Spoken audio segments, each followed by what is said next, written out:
আমি প্রতিনিয়ত আমাদের চোখের সামনে যে মানুষগুলো মারা যাচ্ছে, তারা কেউ নিজের থেকে মরতে চায় নাই, কিন্তু কেউ থাকতেও পারে নাই। প্রতিদিন যারা চলে যায় প্রতিনিয়ত, তাদেরকে কে নিয়ে যায়, কোনখানে নিয়ে যায়, তাদের শেষ অবস্থা কি হবে? তাহলে যিনি নিয়ে যায় তিনিই বলছেন, আমি তোমাদেরকে আবার কবর থেকে উঠাবো, কবর থেকে উঠাবো, তোমাদেরকে জিজ্ঞেস করবো। ফাওয়ারাব্বিকা লানাসআলান্নাহুম আজমাইন। আল্লাহ বলে, কসম বান্দা, আমার কসম, মানে আল্লাহ আল্লাহর কসম খাইয়া বলছে, নিজের কসম খেয়ে বলছে, আল্লাহ বান্দা বিশ্বাস করো, আমি কিন্তু তোমাদেরকে জিজ্ঞেস করব আম্মা কানু ইয়ামালুন, তোমাদের পুরা জিন্দেগির প্রতিটা আমল কর্ম আমি জিজ্ঞেস করব। এটা কেন করেছ, এটা কেন ছেড়েছ, লিমা ফাআলতা হাদা লিমা তারাকতা হাদা। ফজরের নামাজ 1 বছর বান্দা 365 দিনে কোনোদিন ফজরের নামাজ পড়ো নাই, আমার বান্দা কেন ছেড়ে দিলা, কেন ছেড়ে দিলা? হ্যাঁ, কেন ছেড়ে দিলা? কেন করলা? এতগুলো মিথ্যা কেন বললা? এত টাকা সুদ কেন খাইলা? সুম্মা লা তুসআলুন্না ইয়াওমাইদিন আনিন নাঈম। আল্লাহ তাআলা বলেন, অবশ্যই তোমাদেরকে প্রতিটি নিয়ামত, আনিন নাঈম, আমি আল্লাহ প্রদত্ত প্রতিটা নিয়ামত সম্পর্কে জিজ্ঞেস করি। হাসি, কান্না, আনন্দ, বেদনা, এই আসমান জমিন, রোদ বৃষ্টি, ক্ষেত, ফুল ফল, ফসল, স্ত্রী কন্যা, জায়গা জমি, হাত পাও, দেহ অঙ্গ প্রত্যঙ্গ, এক এক লোকমা খাবার, এক এক ঢোক পানি, এমনকি প্রতিটা নিঃশ্বাস, আল্লাহর কসম আল্লাহ তাআলা জিজ্ঞেস করবে, বান্দা আমার এক এক নিঃশ্বাসের হিসাব দাও, এক এক ঢোক পানির হিসাব। হাদিসের মধ্যে আছে, নবী সাল্লাল্লাহু আলাইহি সাল্লাম একবার 3 দিন, ওনারা 3 জন, আবু বকর, ওমর এবং আমাদের নবী সাল্লাল্লাহু আলাইহি সাল্লাম, 3 জনই ক্ষুধার্ত ছিলেন টানা 3 দিন। 3 দিন পরে এক সাহাবী, আনসারী, মদিনার এক সাহাবীর খেজুরের বাগানে গিয়ে 2-4টা খেজুর খাইছেন আর একটু পানি পান করছেন, 3 জন। তো নবী সাল্লাল্লাহু আলাইহি সাল্লাম তখন হযরতে ওমর রাদিয়াল্লাহু তাআলা আনহুকে বললেন, ওয়াল্লাহি লা তুসআলু আন হাযান নাঈম। ওমর, আল্লাহর কসম, এই যে খেজুর আর পানি খাইলা, এইটার ব্যাপারে হাসরের দিন তোমাকে আল্লাহ জিজ্ঞেস করবে, ওমর এইটুকুর হক কি আদায় করছে? এই আজকের এই 3 দিন ক্ষুধার্ত থাকার পরের এই 1 ঢোক পানি আর এই 2টা খেজুরের হিসাব দিতে হবে। কিতাবে আছে, হযরত ওমর রাদিয়াল্লাহু তাআলা অবাক হয়ে গেছেন, ইয়া রাসূলুল্লাহ, কি বলে, ক্ষুধার্ত অবস্থায় 3 দিন পরে 2টা খেজুর খাইলাম আর একটু পানি পান করলাম, এটারও হিসাব দিতে হবে? আল্লাহ নবী বলেন, ওয়াল্লাহি লা তুসআল, আল্লাহর কসম হিসাব লা তুসআল, জিজ্ঞেস করা। তাহলে এই পর্যন্ত 3 বেলা ভাত খাইছেন কয়দিন? মন মতো পানি পান করছেন কয়দিন? কত আইটেমের ফল ফলাদি খাইছেন কতদিন? বলে, একটা সময় ছোটবেলায় আমাদেরও তো মনে আছে, আজ থেকে 30 বছর আগে, 25 বছর আগে 1 কেজি আঙ্গুর কেউ কোনো ঘরে কিনছে না, 1 পোয়া 1/2 পোয়া আঙ্গুর। অসুস্থ রুগী, আমার তো মনে আছে ছোটবেলায় আমার আব্বাই শুধু দেখতাম মালটা খাইতো, আব্বা অসুস্থ ছিল, আমরা তাকায় তাকায় থাকতাম, 1-8 পিস যদি কখনো দিত আব্বা মায়া করে, তো এতটুকু হইতে পারে নাই, তো স্বাভাবিকভাবে আমাদের জন্য আনছে, এমন ছিল না, এমনই ছিল 30 বছর আগে, এমনই ছিল। আঙ্গুর 100 গ্রাম 200 গ্রাম, হ্যাঁ, হাসপাতালে রুগী, হাসপাতালে, তো ওই রুগীর জন্য পথ্য হিসাবে 100 গ্রাম আঙ্গুর কি নিয়ে গেছে, এমন না? কি বলেন চাচার? এটা তো ছিল। তাইলে আজকে আলহামদুলিল্লাহ কি পরিমাণ ফল ফলাদি আমাদের বাচ্চারা খাইতেছে, আল্লাহ তাআলা কি পরিমাণ রিজিক দিচ্ছে আমাদের, তো সেই রিজিকের কি কোনো হিসাব নিবে না? কথা বলেন না? তাহলে এই জন্য বাবা, আল্লাহ তাআলার এটা ওয়াদা, আমরা যদি এটা না বুঝি আমাদেরই বোকামি হবে। তোমরা যারা কিশোর তরুণ ছেলে অনেকেই আছো, কোনোভাবেই বুঝতে চাচ্ছ না, তুমি মনেই করো না যে তুমি যে মানুষ, তুমি যে মুসলমান, এবং তোমার যে 14 বছরের পর থেকে তোমরা যারা বালেগ হয়েছ, অর্থাৎ যাদের উপরে গোসল ফরজ হয়েছে, যাদের বীর্যপাত হয়, গোসল ফরজ হয়, সেদিন থেকেই তোমার হিসাব পুরাপুরি 100 তোমার প্রতিটা নিঃশ্বাসের হিসাব উঠতেছে আমল নামার মধ্যে। তাহলে তোমাকে এই বালেগ হওয়ার পর থেকে প্রথম সেকেন্ড থেকে তোমার হিসাব দিতে হবে। একটা চোখের দৃষ্টি, কতবার নারী দেখছো, ছবি দেখছো, নর্তকী দেখেছো, উলঙ্গ ছবি দেখেছো, প্রত্যেকটা পলক নজরের হিসাব দিতে হবে আল্লাহর কাছে। আল্লাহর কাছে প্রতিটা হাত পায়ের অঙ্গের নড়া চড়ার হিসাব আল্লাহ তাআলার কাছে দিতে হবে। আমাদের 16 বছর 18 20 25 বছরের ছেলে পেলে সে মনেই করে না কিছু, যে সে যে একটা মানুষ, সে যে একটা মুসলমান, সে যে আখেরাত আছে, আল্লাহ আছে, রাসূল আছে, কোরআন আছে, কিচ্ছু বোঝে না, কিছুই বোঝে না। কি করে, কেন হাসে, কেন কাঁদে, কেন ঘুরতে আসে, কি করতে আসে, কি করে চুল, কি করে জামা, কি করতেছে, কার লগে আড্ডা দেয়, কেন আড্ডা দেয়, এত ছবি কেন উঠায়, এত ভিডিও কেন করে, কারে দেখাস বেটা, কে দেখে তোর এগুলা, কে দেখে, কার পাগলামি কে দেখে? নিজেই মোটর সাইকেল চালায় জোরে, আবার এটা নিজেরটাই নিজের সামনে ভিডিও লাগাই, এটা ভিডিও করে, এটা আবার ফেসবুকে দিল, মানুষে বাকি কিছু পাগলে চাইলো, এই পাগলের পাগলামি। এটা কথা হইল? মোটর সাইকেল চালানিও ভিডিও করতে হয়, সাইকেল চালানিও, পেশাব পায়খানাও তো ভিডিও করা উচিত, লোডা বদনাও তো ভিডিও করা উচিত। এত ফালতু একজন সুস্থ স্বাভাবিক মানুষের জীবন হতে পারে না, যাকে আল্লাহ তাআলা ন্যূনতম আকল দিয়েছেন। হ্যাঁ, কাউকে আল্লাহ তাআলার যখন লানত হয়, আমি এই জন্য প্রায় বলি, কারো উপরে যখন আল্লাহর লানত বর্ষণ হয়, তো আল্লাহ তাআলা তার স্বাভাবিক আকল সরায় দেয়। আদাল্লাহুল্লাহু আলা ইলমি, আল্লাহ তাকে তখন পথভ্রষ্ট করে দেয়। ওয়া খাতামা আলা সামঈহি ওয়া কলবি, আল্লাহ তাআলা তার কানে এবং অন্তরে মোহর মেরে দেয়। ওয়া জাআলা আলা বাসারিহি গিশাওয়া, আল্লাহ তার চোখের সামনে পর্দা ফেলে দেয়। ফলে আর সে কিছুই শুনে না, কিছুই বুঝে না, কারণ দিল তো বন্ধ, কানও বন্ধ, চোখও বন্ধ, আবদ্ধ। সে আর আলোর রাস্তা, হেদায়েতের রাস্তা দেখবে কোত্থেকে? সে জান্নাতের রাস্তা দেখবে কোত্থেকে? সে ডানে বামে যেদিকেই তাকায় তখন নারী দেখে, ছবি দেখে।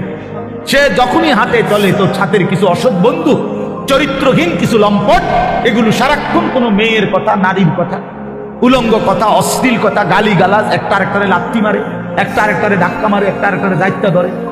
হ্যাঁ, এই এই নাহলে বিশ্রী কুকুর বিড়ালও যে কথা বলে না, জন্তু জানোয়ারও যে কথা বলে না, এমন হাইওয়ান জানোয়ারের মতো কথাবার্তা বলে। নারী, ছবি, অশ্লীল উলঙ্গপনা, অশালীন অঙ্গভঙ্গি, খালাস। এভাবেই দিন শেষ। বাদ কতগুলো খাইছে, আবার জানোয়ার ঘুমায় গেছে। ভোর হইলে আবার জানোয়ার উঠছে। না এশার নামাজ, না ফজরের নামাজ, না জোহরের নামাজ, না আসরের নামাজ, কোন নামাজের কোনো খবরই নাই। কারণ জানোয়ারের আবার নামাজ কি, কুকুরের আবার নামাজ কি, শুকরের আবার নামাজ কি, কুত্তাবিলের আবার নামাজ কি, জন্তু জানোয়ারের আবার সেজদা কি? বুঝেন নাই কথা? অতটি সিদ্ধান্ত নিছে যে আমি মানুষ হব না, আমি হব জানোয়ার, আমি হব কুকুর বিড়াল, আমি হব রাস্তার পশু। অতএব রাস্তার পশুর যেমন কোনো আল্লাহ নাই, বন্দিগি নাই, ইবাদত নাই, আমারও নাই, আমারও না, আমারও না। এই জন্য ছেলেরা, বাবারা, ছেলেদের দায়িত্ব তোমরা নিজেকে নিয়ে ভাবা, কি করছো? বাবাদের দায়িত্ব আপনাদের ভাবা, আপনারা আপনাদের সন্তান গড়তেছেন নাকি কি করতেছেন? সন্তানরে কি করলেন? আপনি তো সংসার করছেন কইলেন, আমি তো সব সময় প্রতিদিন বলি যে সংসার বলতে কি বুঝলেন? আপনি যে কইলেন আমি আজকে 30 বছর সংসার করলাম, কি তা? খাট পালং সোফা ফার্নিচারেরই সংসার কয় না বউ বাচ্চারে কয় সংসার? একটা মানুষ যদি বলে যে আমি পরিবার নিয়ে এনে বেড়াইতে আইছি, তো পরিবার নিয়ে বেড়াইতে আইলে এ কথা বললে তার মানে খাট সোফা টোফা বেটার ঘরের ফার্নিচার এটি লই আইছে বেড়াইতে নাকি? কি কি নিয়ে আইছে? বউ বাচ্চা নিয়ে আইছে, এই না কথা বুঝায়? তাইলে সংসার বলে বউ বাচ্চারে, পরিবার বলে বউ বাচ্চারে, এই মানুষগুলোর এক সংসার বলে। খাট পালং রে কি বলেন? এগুলো তো বদলায় যায়, এগুলো তো আমনের আমলও আপনি চেয়ার বদলাইছেন, বদনা বদলাইছেন, বালতি বদলাইছেন। আমনের নিজের আমলেও তো আপনি 40 বছরের ভিতরে কত আসবাব বদলাইছেন না? আগেরটা পুরান সুন্দর লাগে না, মডেল নতুন করে কিনছে। তো এগুলো তো কিচ্ছু না, মানুষগুলো হলো আমার সংসার। তাহলে আমার ছেলে মেয়ে নামাজ পড়ে না, পর্দা করে না, আল্লাহর নাম জানে না, কোরআন শরীফ পড়তে জানে না, বউ পর্দা করে না, রাস্তার লগে কুকুর বেড়ি গোসল করে, তামাম মানুষ চাইয়া তাই। এই অসভ্য নারী, এই বেডিও অসভ্য, এই বেডির জামাইও অসভ্য, একেবারে 100% অসভ্য। দোনোটা অসভ্য, দোনোটা অসভ্য। বেড়াটাও অসভ্য, বেডিটাও অসভ্য। তে বেটারও কোনো লজ্জা নাই, তে মানুষের বেডি চায় আর তার বেডিরে মানুষে চায়, খালাস। হ্যাঁ নাই তো এই বেশরম 30 বছরের কামাই দিয়া বেটা তোর বউয়ের জন্য একটা গোসলখানার ব্যবস্থা করতে পারলি না বেটা, তুই কি এর বেটা? বেটা অপদার্থ বেটা, তোর বেড়াই বলে কে বেটা? এটা তো অপদার্থ ছাড়া আর কিচ্ছু না। নিজের স্ত্রীর জন্য একটা, মেয়েটার জন্য একটা নিরাপদ গোসলের ব্যবস্থা করতে পারে নাই পর্দার ভিতরে, এরকম বেহায়া, এটা কেমন পুরুষ? এমন নির্লজ্জ পুরুষ হয় কেমনে মিয়া? এরম বেগায়রত, আত্মমর্যাদাহীন। আমার স্ত্রী রাস্তার মানুষে দেখবো, তাহলে আমি জীবনে আর বাচ্চা থেকে কিনলাম।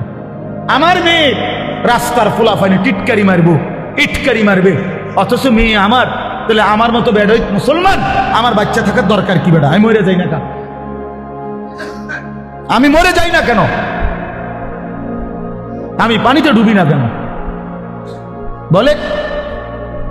এই জন্য বাবাদেরকে বলি, ইনসাফের সাথে বলেন, ইনসাফের সাথে কইলেই কইব ওই হুজুর শুনে না, ওনার এই যুগ নাই। কোন যুগ নাই? নূহ আলাইহিস সালামের যুগ নাই নাকি? নূহ আলাইহিস সালামের যুগে তো মোড়ে শুনছে না, কথা বলেন না কেন? কয় না আগের এই যুগ না। কোন যুগ? নূহ আলাইহিস সালামের যুগ। ওই সময় দিয়ে কেউ ইমান আনছে, অল্প কয়টা মানুষের নাই। তো তাইলে এমনি তোমার ভালো, কথা বলেন না? এখন ভালো না আরো মিয়া? তো আপনি কোন কি আগের যুগ নাই? কিতাব কোন যুগ নাই বলেন? এই জন্য বললেই হইল না, এই সমস্ত সামান্য 1-2 শব্দ বললেই হবে না।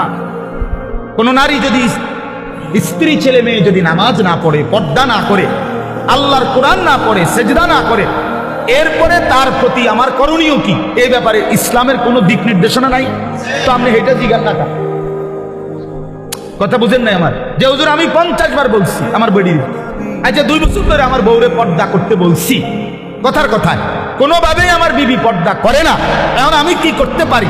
এই ব্যাপারে ইসলামের কোনো নির্দেশনা নাই। তো সেইটা জিজ্ঞাসবেন, এরপরের কামটা কি এটা বলতে আপনি জিজ্ঞাসা করবেন। আমি হুজুর কোনোভাবেই আমার বেটি আমার কথা শুনে না, বউ সে আমার শুধু বিরক্ত করে অথবা এই কারণে কষ্ট দেয়, তো আপনি তালাক দিবার আগে আপনি আগে জিজ্ঞাসা করেন যে হুজুর আর কোনো উপায় আছে কিনা, আর কোনো ফর্মুলা আছে কিনা ইসলামে? না, কই এই লাভ দিয়ে উঠতেই একেবারে 19 থেকে 20 হইলেই একটা ফাল মাইরে 3 তালাক দিয়ে ফেলে, একবারে সব 3 তালাক। বেওকুফ বেটা, কথায় কথায় 3 তালাক দিয়ে দাও, আবার আন্দোলন হুজুরদের কাছে গিয়ে, হুজুর বুঝছি না, এই সময় মাথা ঠিক ছিল না, এই সময় মাথা ঠিক ছিল না বলে, এই সময় তো মাথা আগের থেকে পুরো ঠিক আছিল। কারণ 3 তালাক দিলে বেডি তালাক হয়ে যায়। পাগলে তো এই কথা বুঝার কথা না, কথা বলেন না কেন? আপনার যে মাথা ঠিক না থাকলে কোনো পাগল, যারা আমরা রাস্তাঘাটে পাগল, এরা কি 3 তালাক দেয়নি? তো তো আপনি কি করলেন? আপনার মাথা ঠিক আছে, মাথা আগের চাইতে বেশি ঠিক আছে। সে বুঝে, এটা বুঝে শুনেই কইছে যে এই কথা বললে বেটি কি হয়ে যাবে, তাই এটা তো না বুঝার কি আছে? না এটা বললেন কেন? আপনি 1 তালাক 2 তালাক না বলি 1 সালাক 2 সালাক কইতেন, তাইলে তার তালাক হইল না, হলে কইলেন হলে বেডি সালাক, বউ বুদ্ধিমান। বলেন, তার মানে আমাদের সমস্যা একটাই, আমরা আখিরাতকে ভুলে গেছি। মূল বিষয় নেই, আখিরাতকে যদি কারো মনে থাকতো খোদার কসম, তাহলে নিজের স্ত্রী, নিজের ছেলে, নিজের মেয়ে এবং নিজেকে ঈমান আমলের উপরে রাখার জন্য কি কি পন্থা, ইসলামে অপারগতার কিছু নাই, হতাশার কিছু নাই, শেষ মিনিট পর্যন্ত আর কি করা যায় এ ব্যাপারে ধারাবাহিক নির্দেশনা আল্লাহর কোরআনেও আছে, আমাদের রসুলের জিন্দেগির মধ্যেও আছে। ইসলাম তো একটি পরিপূর্ণ বিধান, কথা বলেন না? ইসলাম কমপ্লিট কিনা বলেন? তাহলে যদি পূর্ণ বিধান হয়, তাহলে এমন একটা জায়গা তাইয়া হুজুর আমি আটকাইয়া গেছি যে এইখান থেকে আইসা এবারে আর ইসলামের কোনো হুকুম নাই, এমন হইলে তো এটা পরিপূর্ণ বিধান হইল। আপনি যদি বলেন যে হুজুর আমি 10 বছর বুঝাইছি পুতেরে, সে কোনোভাবেই নামাজ পড়ে না, হালাল খায় না, এখন আর ইসলামের কাছেও 10 বছর পরে কি করণীয় আর কিছু নাই ইসলামের মধ্যে, কাজে কোরআনেও কিচ্ছু নাই, হাদিসেও এই ব্যাপারে কোনো কথা নাই, মানে আমি কি করতে পারি এর জন্য ছেড়ে দিছি। তাহলে এ কথা বললে আপনার ঈমান থাকবে নি? কথা বলেন, ঈমান থাকবে নি? কারণ ইসলাম তো একটি পরিপূর্ণ বিধান, কিয়ামত পর্যন্তের জন্য বিধান। তাহলে পৃথিবীর শেষ ইসরাফিল ফু দিলেও যদি কোনো প্রশ্ন আসে, কোনো বিষয় আসে, সেটার সমাধানও আল্লাহর কোরআনে আছে, রাসূলের জিন্দেগিতে আছে। আজ এই কথা বলার কোনো সুযোগ নাই বাবা, একজনই বুঝেন। আপনি একজনরে বললাম, মনে করেন আমি একজনও যদি বুঝেন আমি সার্থক। আমি ব্যক্তিগতভাবে কোনো সময় সংখ্যার কাঙ্গালি করি না, এটা সবাই জানে আগের থেকেই আমার এই তবিয়ত। অর্থাৎ কয়জন এটা নিয়ে আমার কোনো সময় কোনো মাথা ব্যথা নাই। আমি বলতে থাকি এই আজকে 21 বছর আমার এই জিন্দেগি, আলহামদুলিল্লাহ। অর্থাৎ বলতে থাকা দরকার আমার। কয়জন, একজন শুনুক আর 1 লাখ শুনুক, খালাস, শুনছে তো শুনছে। তা আমি ধরে নিলাম যে আমি একজনকেই বলবো। এক ভাই তার ফিকির আসলো নিজের পরিবর্তন, স্ত্রী সন্তানের পরিবর্তন। প্রিয় বাপ, প্রিয় ভাই, এটা এই এক কথাটাই মনে রাখেন, নিজের সংশোধন, নিজের স্ত্রী সন্তানের সংশোধন, ঈমান আমল, আখিরাত, স্ত্রী বউ বাচ্চা এবং নিজের ওযু গোসল নামাজ রোজা, হালাল হারাম পাক না পাক, খোদার কসম এইটা নজর রাখা, এটাকে 1 নাম্বার প্রায়োরিটি, প্রাধান্য দেওয়া, এটাই মুমিনের পরিচয়, এটাই মুমিনের ডিউটি। আমার বউ বাচ্চার নামাজ আগে, বাদ পরে। আমার বউ বাচ্চার পর্দা আগে, এরপরে দুনিয়া। মনে করেন আমার বেরিয়ে আমার বউয়ের লগে থাকিয়া যদি বালতিটা কিনতো ভালো হইতো, ভালো চয়েস করতে পারতো, আমি মনে করলাম, কিন্তু পর্দার খেলাফ হবে, দরকার নাই, বালতি একটু কম সুন্দর হোক, তারপরও বিবির পর্দা হেফাজত হবে। তার মানে মুমিনের ফিকির থাকবে আগে কি দিন, আগে কি বলেন না, আগে দিন, আগে দিন। ছেড়ে দিয়েছেন আপনারা, যার কারণে ছেলে পেলে লাওয়ারিসের মতো হয়ে গেছে। আহা, মুসলমান ছেলে বাপ মার পরিচয় ভুলে গেছে। কিসের বাপ মা? যার চুল বেঈমানের মতো, তার আবার বাপ মা কিসের? বলেন, একটা ছেলেকে জিজ্ঞেস করেন, এই যে ছেলে তোমরা বলো বাবা, তোমার কে তোমার বাবা? তোমার বাবা মুসলমান না ইহুদি? বলো তুমি। তাইলে তুমি এই চুল রাখলা কেন? বলো, কোন জানোয়ারের চুল রাখলা? কোন বেঈমানের চুল রাখলা? কোন কাফেরের চুল রাখলা? বলো, বলো, বেটকি দিয়ে উড়ায় দাও একটা কথা বললেই। হ্যাঁ বলো, কার চুল রাখছো? তোমার বাবা মুসলমান, তো তুমি বেঈমান পছন্দ হইল কেন? কাফের বেঈমান তোমার পছন্দ হইল কেন? বলেন। মূল কথা হইল পারিবারিক কোনো বন্ধন নাই, বাবা মার এই ফিকিরে নাই যে আমার ছেলে মেয়ের ঈমান আমল হইল আমার দায়িত্ব। এইটা বুঝেই না, মনে করে ভাত তরকারি, মনে করে বাজার সদাই, আমি কামাই করে দিছি, খালাস খালাস। না রে বাবা, এটা কথা না।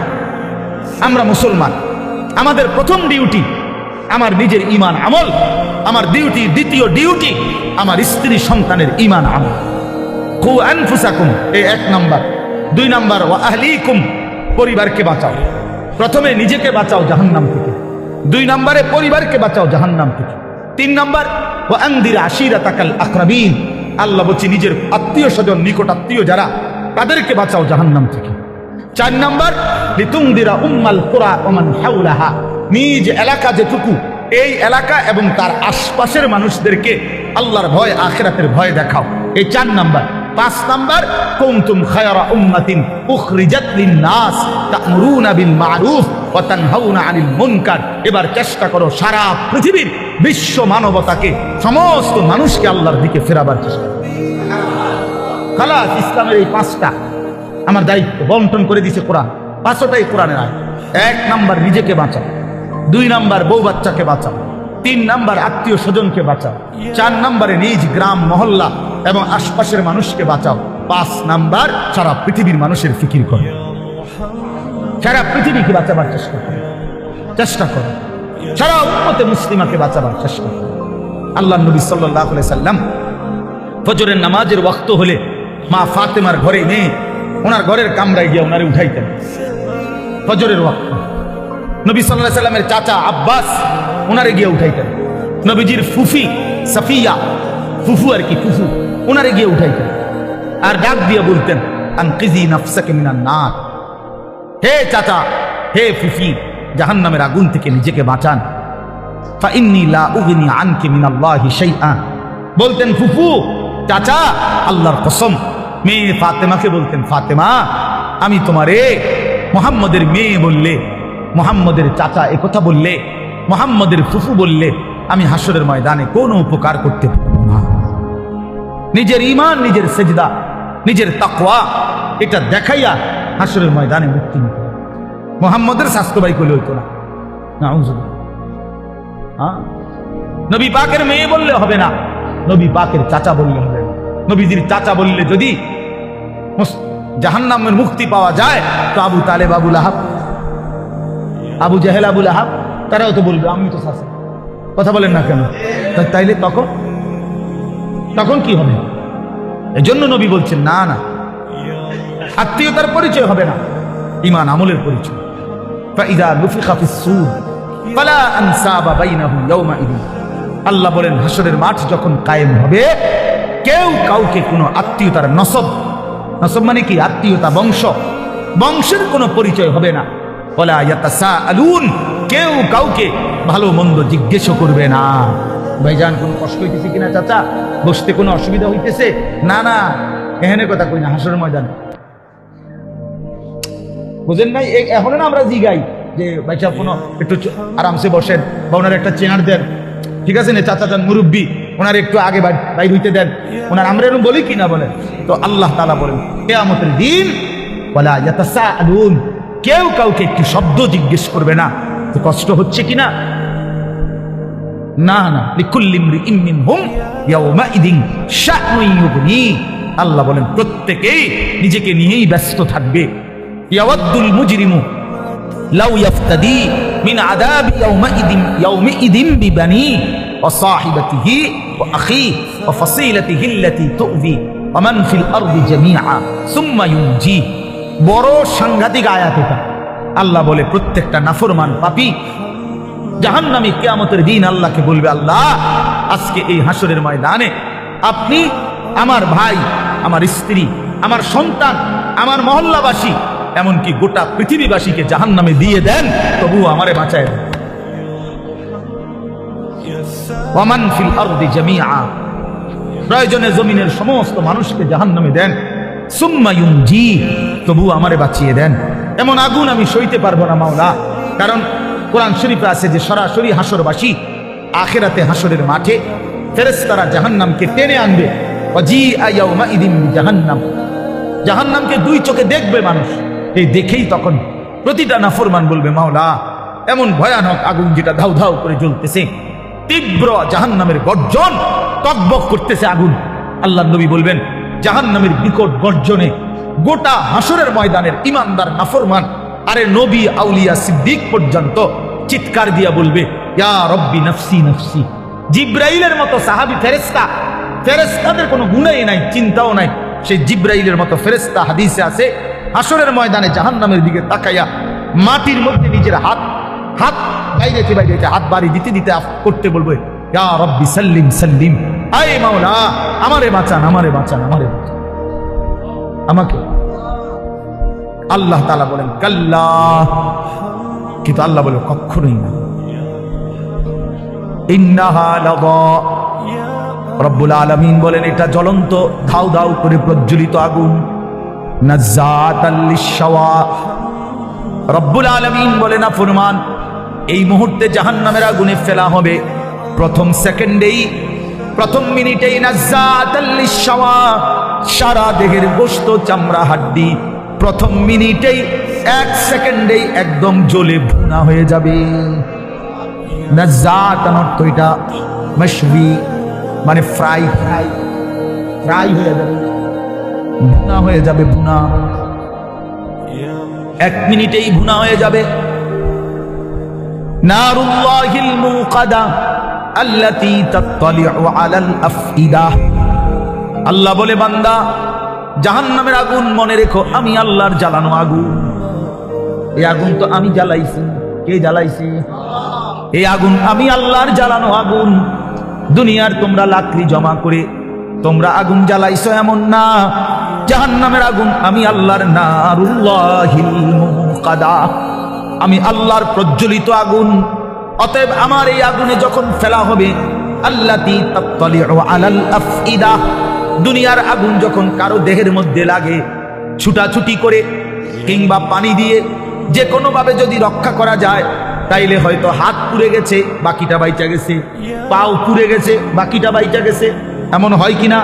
তো রব্বুল আলামিন বলেন জাহান্নামের আগুনে যখন ফেলবে, আমার এই প্রজ্বলিত আগুন ফেলতেই প্রথম মিনিটেই বান্দা তোমার সারা দেহ, এমনকি তোমার কলিজা সুদ্ধা প্রথম মিনিটেই জ্বালায়া ফেলবে।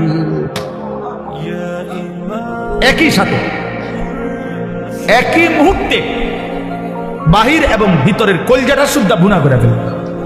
আল্লাতী তাত্তালিউ আলাল আফইদা। আফইদা কি মনে করছো নওজোয়ান? আগে নয়তো সিদ্ধান্ত নাও আখিরাত নাই, এবার বেডি চাও, কোনো অসুবিধা নেই। তুমিও ল্যাংটা হয়ে যাও, ছবিও দেখো ল্যাংটা। দেখো যুবক, আমি বললাম তুইও লুঙ্গি খুলে ফেল, কাপড় খুলে ফেল নাফরমান। আর নর্তকীও দেখ, তোর কাপড়ও খুলে ফেল, নর্তকীর কাপড় তো খোলাই, যা দেখ। তবে আগে সত্য হলো একথা বোঝাপড়া করে নাও, কারোর সাথে হিসাব মিলাইয়া নাও যে আসলে যে হুজুররা বলে কবর হাসর আখিরাত, এটি আসলে মিছা কথা নেই। এই কথা কারোর থেকে জিজ্ঞাসা করে নাও। কথা বুঝেন নাই আমার? এটা যদি ফয়সালা হয়ে যায় যে হ্যাঁ এগুলো নাই, তো ঠিক আছে বন্ধু, নাচো গাও ফুর্তি করো, যা মন চায় তাই করো। কিন্তু এ কথার তো কোনো কাফেরও আজ পর্যন্ত বলে নাই যে কবর হাসর আখিরাত নাই। না, হিন্দুরাও তো স্বর্গ নরক কয় না, কথা বলেন না কেন? হিন্দুরা মরলে আমরা যেরকম কই মরহুম, হেরাতে কয় স্বর্গীয় উমক। তো হিন্দুরাও তো বলে, কাফের বেঈমানও তো বুঝে পরকাল। তুমি বুঝো না কেন? কাফের বেঈমানের পরকালের ধারণা ভুল ধারণা, মানে পরকাল মানে, কিন্তু পরকালের ব্যাপারে তারা যেই ধ্যান ধারণা, এটা তাদের ভুল। কিন্তু আমরা মুসলমান, আমাদের পরকালের ব্যাপারে বর্ণনা একেবারে স্পষ্ট। কোরআনুল কারীমের 3 ভাগের 2 ভাগে আখিরাত। আখিরাত নবী সাল্লাল্লাহু আলাইহি সাল্লামের সারা জিন্দেগীর চোখের পানি উম্মতের জন্য যে কাঁদছেন 23টা বছর। কি জন্য? যে আল্লাহ 23 বছর নবী কাঁদছেন উম্মতের জন্য। কেন? দুনিয়ায় যেন বাত মাসে কষ্ট না পায় উম্মত, এজন্যই তো না? কথা বলে, উম্মত যেন বাতে মাসে কষ্ট না পায়, দুনিয়ায় বউ বাচ্চা লইয়া যেন সুখে চলতে পারে, এই জন্যই তো নবীর 23 বছরের চোখের পানি, নাকি? তাহলে কি জন্য? কথা বলেন না, কোন জায়গার জন্য কাঁদছেন? তো সেই আখিরাত মিথ্যা, নবীর 23 বছরের চোখের পানি মিথ্যা।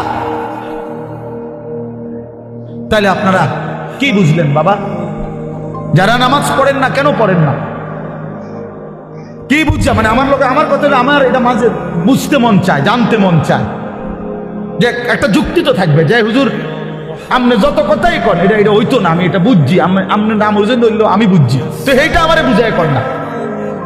আচ্ছা আমরা শুনি, কি দৃষ্টিতে তুমি বুঝলা আখিরাত নাই, পরকাল নাই, এই পাপের কোনো বিচার হবে না, এটা কেমনে বুঝলা? একটা যুক্তি তো থাকবে মানুষের। এই জন্য দয়া করে ভাবতে শিখি। আমি আমার সবটুকু দিয়ে বলতে, আমি আজীবন চেষ্টা করছি আমার এই ছোট্ট জীবনটা বলতে বলতে আজ আর শরীর অনেক কাহিল হয়ে গেছে, ব্যস্ততা অনেক বাড়ছে, কিন্তু শরীর কি হয়ে গেছে? দুর্বল হয়ে গেছে, দুর্বল হয়ে গেছে। কিন্তু তবুও চেষ্টা করছি বলে যাওয়া। অর্থ হইলে কথা বলা, বাবা আখিরাত সত্য, কবর সত্য, হাসর সত্য। প্রিয় বন্ধু, নষ্ট হইও না, ছেলেরা নষ্ট হইও না। বাপ, পচে যাওয়া জিনিস কেউ গ্রহণ করে না, বখাটেকে দুশ্চরিত্রকে কেউ পছন্দ করে না, লম্পট চরিত্রহীন, নারী লুভী, জিনা বেবিচার, অসভ্যতা, মদ জুয়া আসক্ত এমন অপদার্থ জানোয়ারকে কেউ পছন্দ করে না। তারে কুকুরের সাথেই মানায়, মানুষের সাথে মানায় না। বেনামাজিকে জানোয়ারের সাথেই মানায়, ইমানদার মুসলমানের সাথে মানায় না, মানায়।